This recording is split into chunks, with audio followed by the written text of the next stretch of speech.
ചെയ്യുന്നതിന്റെ പാപം താൻ അനുഭവിച്ചിടും എന്നാണല്ലോ.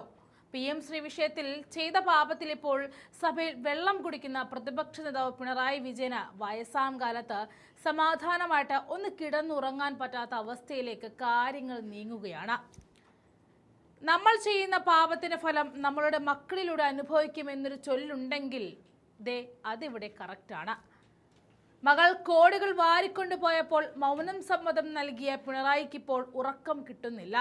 അധികാരം കയ്യിലില്ലാത്തതുകൊണ്ട് അറസ്റ്റ് വന്നാൽ നേരിടുകയല്ലാതെ മറ്റ് വഴിയുമില്ല. ആ 9 മണിക്കൂർ നേരത്തെ മാരത്തോൺ ചോദ്യം ചെയ്യലിന് ശേഷം വീണ്ടും വീണ വിജയൻ ഇഡിക്ക് മുന്നിൽ ഹാജരായിരിക്കുകയാണ്. ഇത്തവണ ഒരു പ്രത്യേകതയുണ്ട്.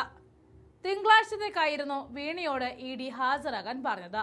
പക്ഷെ ഇന്നലെ സുപ്രധാന തെളിവ് ഇഡിക്ക് കിട്ടിയ സാഹചര്യത്തിലാണ് ഉടൻ ഹാജരാകണമെന്ന ഉത്തരവ് ഇഡി വീണയ്ക്ക് മുന്നിൽ പുറപ്പെടുവിച്ചത്. അപ്രതീക്ഷിതമായിട്ടായിരുന്നു വീണ ഇഡിക്ക് മുന്നിലെത്തിയത്. കഴിഞ്ഞ തവണത്തെ പോലെ മാധ്യമങ്ങൾക്ക് മുന്നിൽ മാസ്ക് ഇട്ട് ഓടുന്ന നാണക്കേട് ഓർത്തിട്ടായിരിക്കും ആരുടെയും ശ്രദ്ധയിൽപ്പെടാത്ത പോലെ ആയിരുന്നു വീണ ഇഡി ഓഫീസിൽ വന്ന് രജിസ്റ്ററിൽ ഒപ്പുവെച്ച് അകത്തേക്ക് കയറിപ്പോയത്. SFIOയിൽ നിന്നുമുള്ള രേഖകൾ അടക്കം ഇഡിക്ക് ലഭിച്ച സാഹചര്യത്തിൽ ഇന്നത്തെ ചോദ്യം ചെയ്യൽ ഏറെ നിർണായകമാകുമെന്നത് പിണറായിയുടെ നെഞ്ചിരിപ്പും കൂട്ടുകയാണ്. ഈ രേഖകൾ ഉൾപ്പെടെ പരിശോധിച്ച് വിശദമായ ചോദ്യം ചെയ്യൽ നടത്തുവാനാണ് ഇഡി തീരുമാനിച്ചിരിക്കുന്നത്.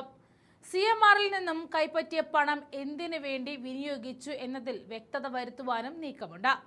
SFIO സമർപ്പിച്ച കുറ്റപത്രത്തിന്റെ ഭാഗമായ 134 സുപ്രധാന രേഖകൾ ഇന്നലെയായിരുന്നു ഇഡിക്ക് ലഭിച്ചത്. CMRലുമായി വീണ തേക്കണ്ടിയിലും എക്സാലോജിക്കും ഒപ്പുവെച്ച കരാറുകൾ, വീണയുടെ വിശദമായ മൊഴിപ്പകർപ്പ്, IT റിട്ടേൺസ് അടക്കമുള്ള അതീവ രഹസ്യ രേഖകളാണ് ഇപ്പോൾ കേന്ദ്ര അന്വേഷണ ഏജൻസികളുടെ കൈകളിൽ എത്തിയിരിക്കുന്നത്. ജൂൺ 17-നായിരുന്നു വീണയുടെ ആദ്യഘട്ട ചോദ്യം ചെയ്യൽ നടന്നത്. കൊച്ചിയിലെ ഇഡി ആസ്ഥാനത്ത് തന്നെ നടന്ന ചോദ്യം ചെയ്യലിൽ 9 മണിക്കൂറോളമാണ് നീണ്ടത്. ഇഡി ഡെപ്യൂട്ടി ഡയറക്ടറുടെ നേതൃത്വത്തിലായിരുന്നു ചോദ്യം ചെയ്യൽ അന്ന് നടന്നത്. വിശദമായ ചോദ്യാവലിയായിരുന്നു ഇഡി ചോദ്യം ചെയ്യലിനായിട്ട് തയ്യാറാക്കിയിരുന്നതും.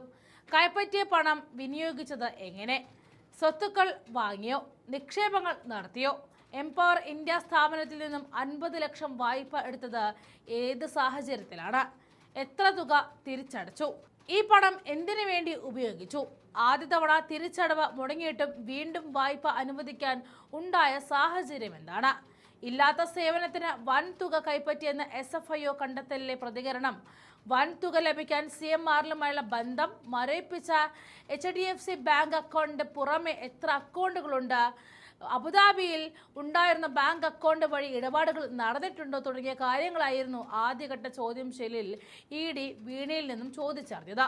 ചോദ്യം ചെയ്യലിന് പിന്നാലെ വീണ HDFC ബാങ്കിലെ ലോക്കർ ഇഡി ഉദ്യോഗസ്ഥർക്ക് തുറന്ന് പരിശോധിക്കാനുള്ള അവസരവും നൽകി. നേരത്തെ ഈ അക്കൗണ്ട് ഇഡി മരവിപ്പിച്ചതാണ്. പിന്നാലെയായിരുന്നു വീണയെ ബാങ്കിൽ വിളിച്ചു വരുത്തിയുള്ള പരിശോധന നടന്നത്. ഇതിന് പിന്നാലെ രണ്ടാം വട്ടം ചോദ്യം ചെയ്യലിനായി ജൂൺ 29-ന് വീണ്ടും ഹാജരാകണമെന്നാവശ്യപ്പെട്ട് ഇഡി വീണയ്ക്ക് സമൻസും അയക്കുകയായിരുന്നു. ആ നേരത്താണ് ഇപ്പോൾ അപ്രതീക്ഷിതമായിട്ട് ഇന്നത്തെ ചോദ്യം ചെയ്യൽ നടക്കുന്നത്. നേരത്തെ CMRൽ MD ശരൺ എസ് കർത്തയെയും ജയ എസ് കർത്തയെയും ഇഡി ചോദ്യം ചെയ്തിരുന്നതാണ്. Empower India Capital Investment Private Limited എന്ന സ്ഥാപനത്തിന്റെ ഡയറക്ടറാണ് ജയ. എംപവർ വീണയ്ക്ക് 2 തവണയായിട്ട് 50 ലക്ഷം രൂപ വായ്പ അനുവദിച്ചതാണ്. ആദ്യത്തെ തവണ തിരിച്ചടവ് മുടങ്ങിയിട്ടും വീണ്ടും വായ്പ അനുവദിച്ചു എന്നാണ് കണ്ടെത്തൽ. ഇത് സംബന്ധിച്ച് വ്യക്തത വരുത്തുവാനായിരുന്നു ചോദ്യം ചെയ്യൽ നടന്നത്. ശശിധരൻ കർത്തയുടെ മകൾ ഷിബി എസ് കർത്തയെയും ഇഡി ചോദ്യം ചെയ്തിരുന്നു. CMR ഡയറക്ടറായ ഷിബി CMRലുമായിട്ട് ബന്ധമുള്ള നിപുണ ഇന്റർനാഷണൽസിന്റെ സുപ്രധാന ചുമതല കൂടി വഹിക്കുന്നുണ്ട്. ഇഡി രജിസ്റ്റർ ചെയ്ത കേസിൽ പ്രതിപട്ടികയിലുള്ള സ്ഥാപനമാണ് നിപുണ ഇന്റർനാഷണൽ. ഇന്നത്തെ ചോദ്യം ചെയ്യൽ കഴിയുമ്പോൾ വീണ അകത്തേക്ക് പോകുമോ അതോ പുറത്തേക്ക് പോകുമോ എന്ന് ഏകദേശം ഒരു രൂപം കിട്ടും.